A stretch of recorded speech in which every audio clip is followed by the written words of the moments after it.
You'll know. Dun, dun, dun, dun, dun, Classic dun, 80s synth intro. Yeah, you'll know it. Ow! David Lee Roth. Yeah? Do you want to keep going?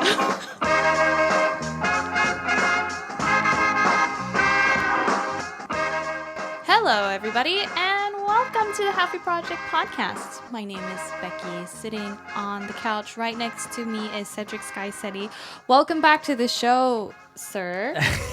It's been a couple of weeks. Yay! It's good to have you back. Yeah, for those of you guys out there, I'm okay. Nothing happened. It's just an eventful couple of weeks. You know, the way you make it sound is just like something bad did happen. Really, nothing happened, literally. Yeah, honestly. Yeah. But yeah, it's very good to be back.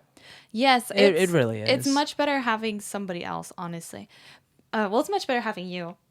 Oh, really? Yeah, because otherwise it's just me talking and, you know, I can talk quite a lot and then I lose track and then I'm just keep speaking and I end up going nowhere at all. Yeah, but the last two episodes without me, they were very good. Thank you. Very informative.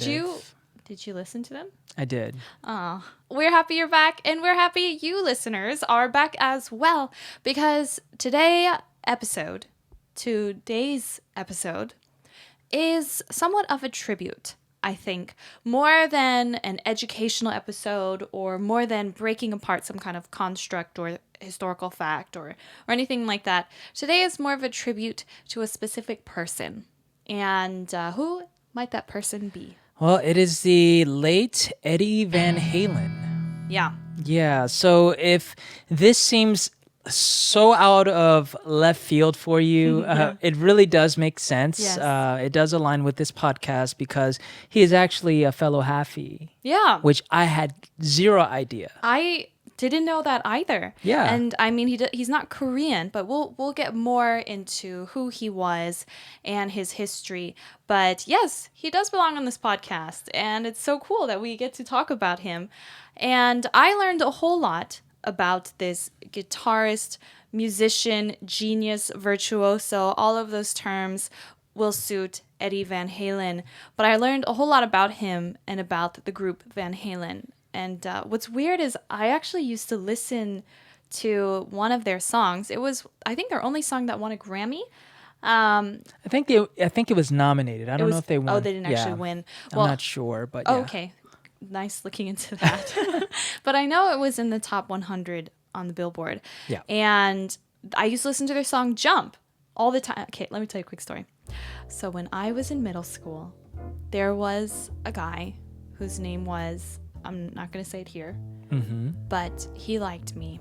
And it was 8th grade. And he was a rock and roller. Like, he loved to listen to Led Zeppelin and the Rolling Stones and apparently Van Halen. And to show his interest in me, because he knew I loved music, he burned me a CD of his favorite rock and roll songs. Man, that's a throwback, burning CDs. Right? And on that CD was the song Jump by Van Halen. But he didn't tell me who was who. There were no lyrics or titles or anything. So I never knew who actually had, done the song. But I listened to that song ever since middle school, and I loved it. And I memorized it, and I even memorized the guitar solo. I think you've seen me air guitar it. Yeah, I've heard you actually mouth guitar it. Yeah, I think I'm pretty good at it. And and then it was only when I started researching for this episode when I put two and two together. Yeah, I had no idea. That is probably their most well-known song, I would say. And if you don't know the song Jump by title, definitely when you hear the intro, you'll know. Dun, dun, dun, dun, dun, Classic 80s synth intro. Yeah, you'll know it. Ow! David Lee Roth. Yeah? Do you want to keep going? I like it. Well, I was going to give you some background music while you were talking. That's what it was. Sorry, I should have kept going. I was setting the mood. Fair enough. But Eddie Van Halen is someone for me. I've heard his name growing up. I wasn't really into 80s rock and 70s rock growing up. I am an 80s baby. I was born in the 80s, but I was more raised on the R&B pop side of the 80s. And so I remember that. But of course, you can't go throughout the 80s without knowing or at least hearing these rock songs. That's right. Yeah, so I remember my first time. Now, the first time I probably ever heard Eddie Van Halen is Wait, are you gonna make that reveal now? I won't. Okay, just save that little nugget of information. I won't. Because it's so interesting. Okay, fine. I got you. Okay, I saw where it was going. You had a glint in your eye. Okay, but all right, so let's take it this route then. Okay. But the first time I really knew who the artist was when I was a kid. And I don't even know if you know this movie, but Bill and Ted's Excellent Adventure. I've heard of it because I love Keanu Reeves.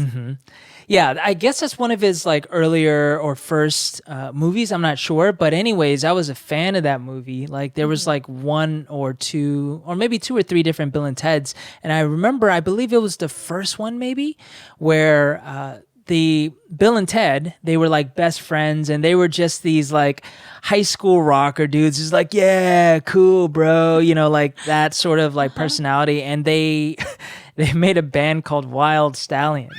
And the funny thing was they kept making reference to Eddie Van Halen.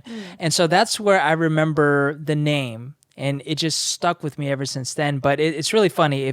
If you guys have ever seen that movie, let us know. Write in listener mail. Let us know. It made me so happy. But yeah, it was so funny. But and the funny story about this is they had this one garage scene where Bill and Ted, they're like playing guitar. Yeah. And they have these cheap guitars and instruments, and they're just like playing, and it sounds horrible. And they're like, man, we really need to get Eddie Van Halen in our band. And so they kept like that was their goal. And they were like, but we have cheap equipment, and we need to get a music video to get him attracted to us so he can join the band. But we don't even have good gear, and we don't even know how to play guitar. It was just really funny. But yeah, so that was sort of a tribute to Eddie Van Halen back in the early 90s, actually late 80s, I believe that movie Did came he out. ever make a cameo? Possibly. I can't remember, man. It's been maybe, no lie, almost 20 years since I've seen that movie. Oh. But I do, because I used to watch that movie over and over. Yeah. Because my dad used to rent it for me. I Oh. remember that. But anyways, yeah, so that was my first time, I guess, with the name recognition of who he was. Okay. Van Halen.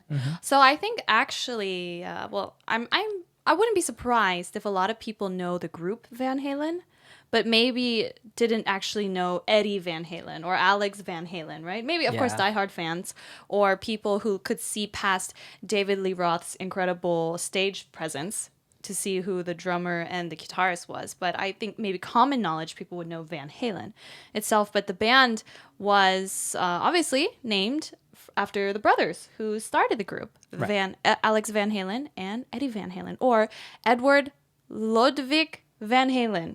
Or Lodewijk. I looked it up online. I couldn't quite place it. But, that's a Dutch name. And Eddie Van Halen and his brother Alex Van Halen, kind of like you touched on before, they are, their father was Dutch and mother was Dutch-Indonesian or Indo. And so it's interesting because when I look at his pictures when he's a young guy, I don't quite see that. But when you see his photos as he gets older, it becomes really apparent to me. Yeah, same. Yeah, Same. It's very interesting. Well, do we want to break down just a little bit about who Eddie Van Halen was?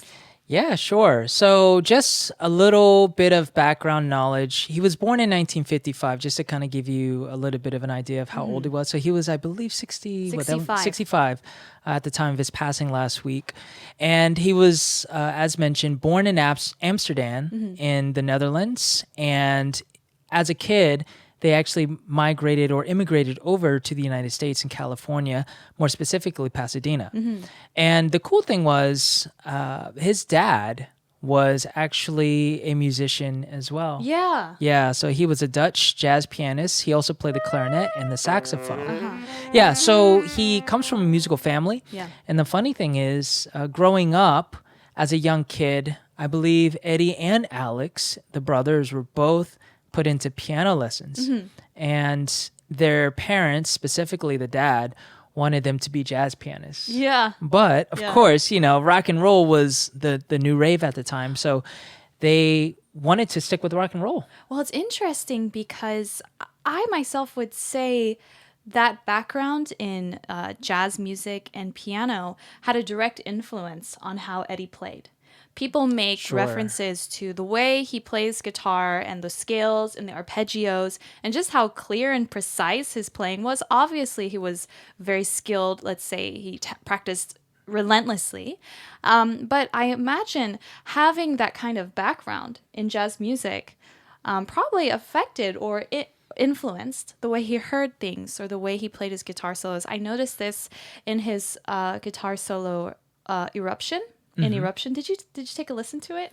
No, actually. I know listened that's a to popular one. song. I've seen that song, but I didn't actually listen to the song. It was that when that came out and when he performed that guitar solo, it was like ground zero for how the electric guitar could sound from now on. But I bring that up because I was listening to the guitar solo and he's riffing and he's raging and shredding the guitar, and then there's a moment where it almost sounds like he's playing the blues for a couple of measures there, and I was like, whoa, that came out of nowhere. But I think that pulls into his musicality and why he was so I guess his playing was very attractive to not just people who loved rock and roll, but people who appreciated other genres as well. This is Right. just my theory.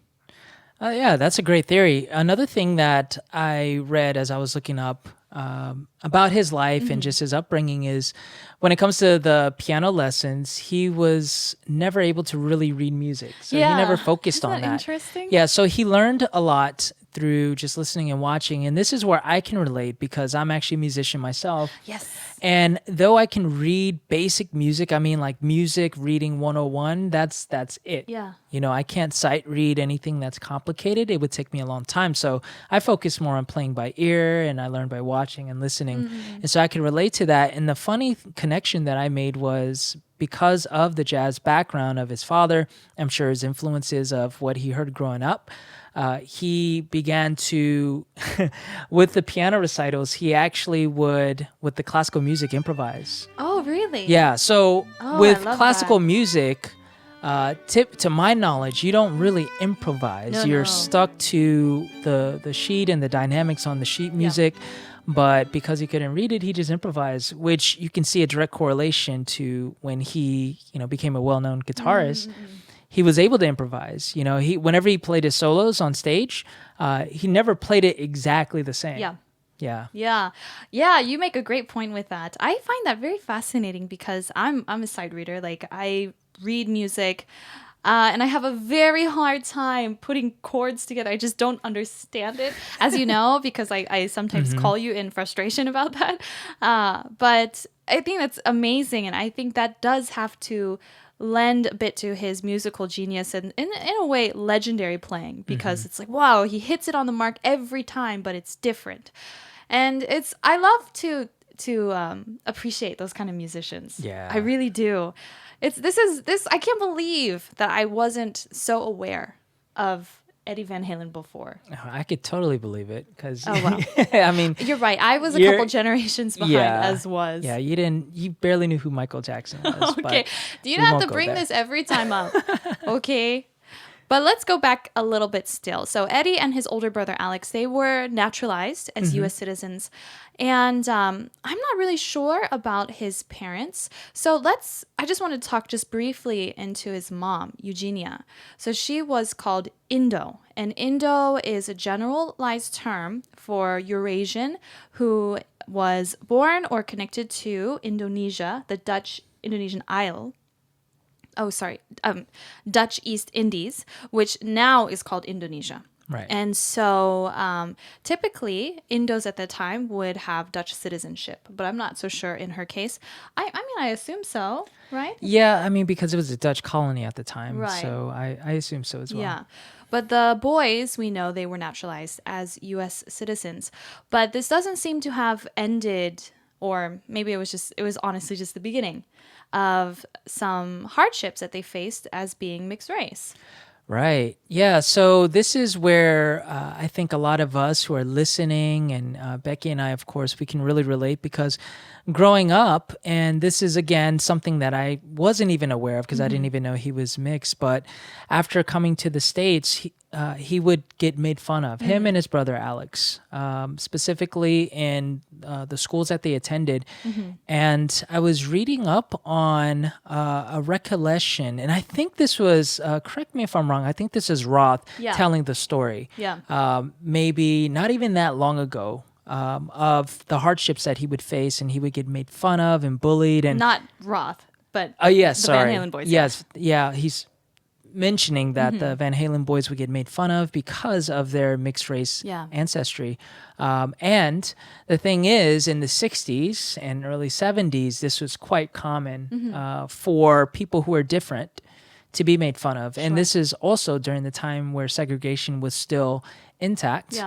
Yeah, so, I found it interesting that Eddie and Alex, who at the time couldn't speak fluent English, they were considered second-class citizens, so to speak, and they didn't have any friends because most of the school was white, but they did have some black students as well and other minority students, and so apparently Eddie and Alex connected well with the black students. Yeah, I found that also very interesting. So the interview that you're talking about, this was David Lee Roth talking on WTF with Mark Maron, that podcast. Is it Mark Maron? Oh, excuse me, Mark, if you're listening to our podcast. We know he's an avid fan. But he was talking about the way they faced prejudice and racism growing up. And it wasn't even in the US, it was even in the Netherlands that he was saying that often they were referred to as quote unquote half-breed. And they actually eventually just left the country entirely. Why exactly they left the Netherlands and came to the US, I couldn't find anything that was very clear. It seems that Eddie Van Halen never really talked too much about this. But they did say that their parents being in a mixed race relationship in the 50s and 60s, that too, of course, would have been quite difficult. And then not speaking English as the first language, I'm sure that would have been a very, very difficult time. But in an interview in 2017, Van Halen was saying at the Smithsonian's National Museum of American History, during an interview, he was saying that, it was terrifying, it was frightening having to have this kind of experience, and but it made us stronger. He says, I don't even know how to explain, but I think it made us stronger because you had to be. And in that same interview, he is saying, yes, that the white people were the bullies. They would tear up my homework and papers, make me eat playground sand, all those things, and it was the black kids who stuck up for me. Now, how then, did you ever look up then how Indonesians reacted to the passing of Eddie Van Halen? I was quite curious about this. Yeah, no, I saw a couple of social media posts via Twitter and Instagram through the articles that I was reading. Right. Yeah. Seems to be the same thing as well. Yeah. I don't have the benefit of looking up, in the actual languages used in Indonesia to see what people locally are talking about him. But you're right. In those articles, people were mentioning how these guys were role models, how very few Asian role models there were, especially in the rock and roll scene in the 60s, 70s, and 80s. I'm sure that was quite significant. Yeah, definitely. And, I have to wonder, just out of curiosity, and in no judgment at all, how the Indonesians felt before his passing. You know what I mean? Yeah, okay, you went there because I also had that same thought. Yeah, we're on the same wavelength, of course. Yeah, because, and again, in no judgment, because you don't really appreciate in any circumstance what you have until it's gone, usually, so that I understand.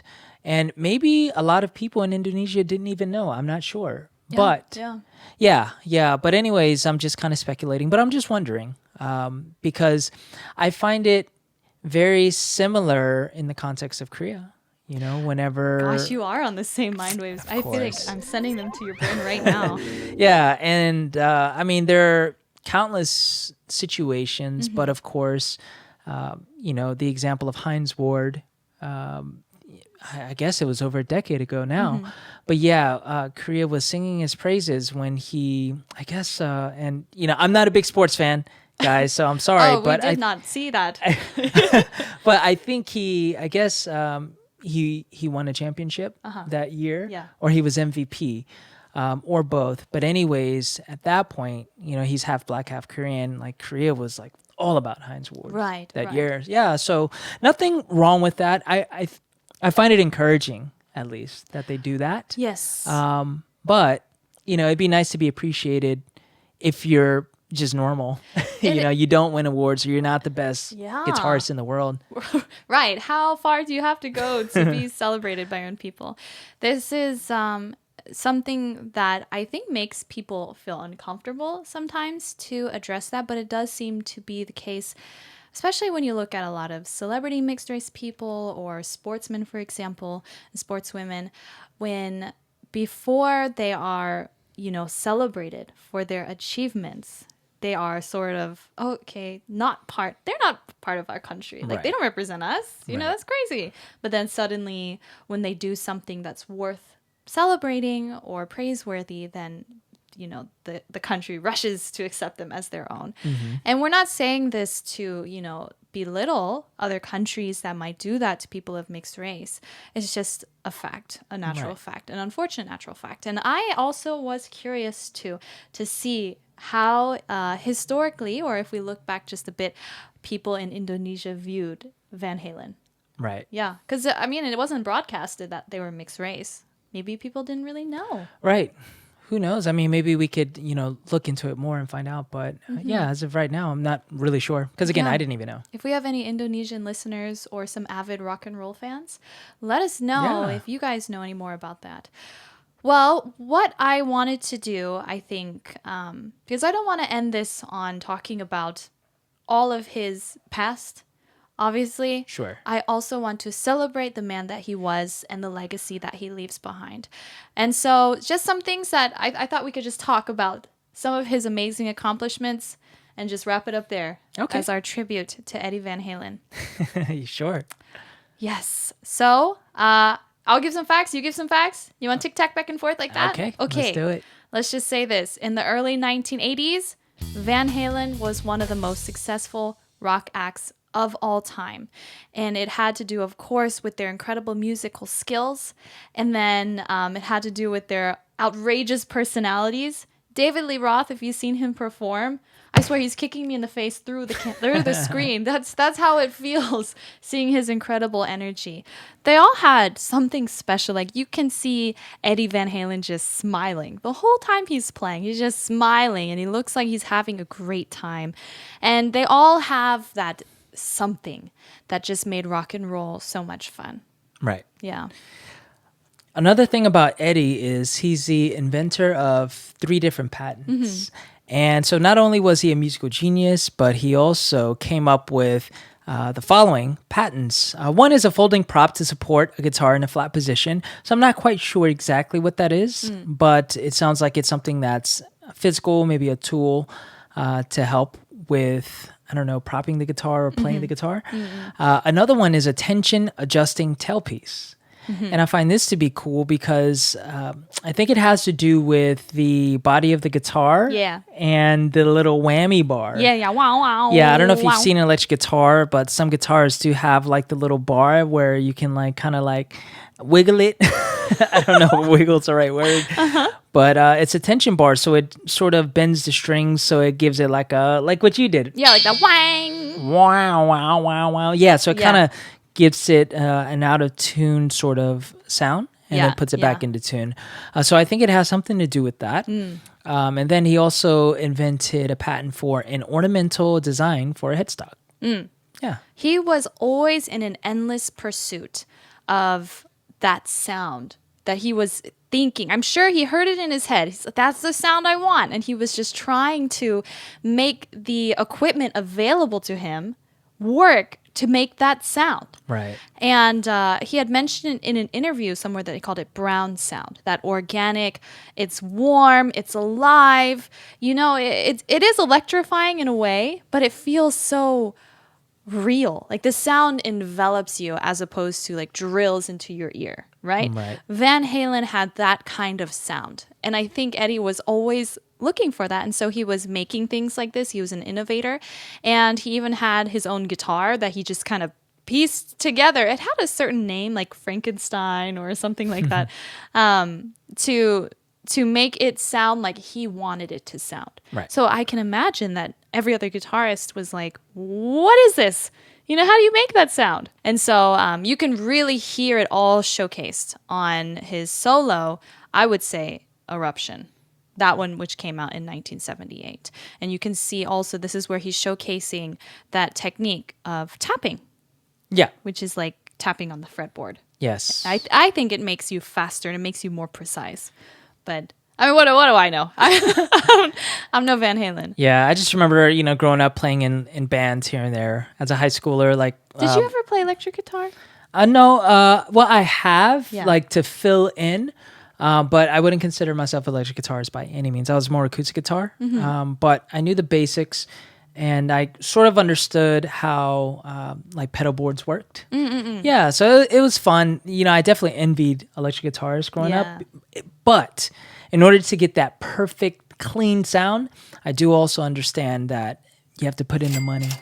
The money? Time. Yeah, 'cause you to gotta get the good right- gear, the yeah. amp, and also the pedal board, and you want to get that clean signal. I mean, all of that. Yeah. I don't want to bore you guys, but yeah, a little envy for that. But I'm the same way when it comes to filmmaking. Yes, you are. Yeah, it's the same correlation there. But yeah, I remember just my friends who played electric guitar. They would do the tapping thing because at that point, like, people knew how to do it, and it was just Yeah. it was just fun. But like, whenever my friends would do it, it was just like they were just hitting random things. and- Yeah. That sounds good. Yeah, but Eddie Van Halen was the one that really made that popular, Yeah. which is cool. Yeah, he's so exact and fast, and I feel like everything he's playing has meaning behind it. It doesn't feel random at all. Right. It's almost like he's thinking a millisecond before his fingers are actually hitting any strings, and he already has it planned out in his head.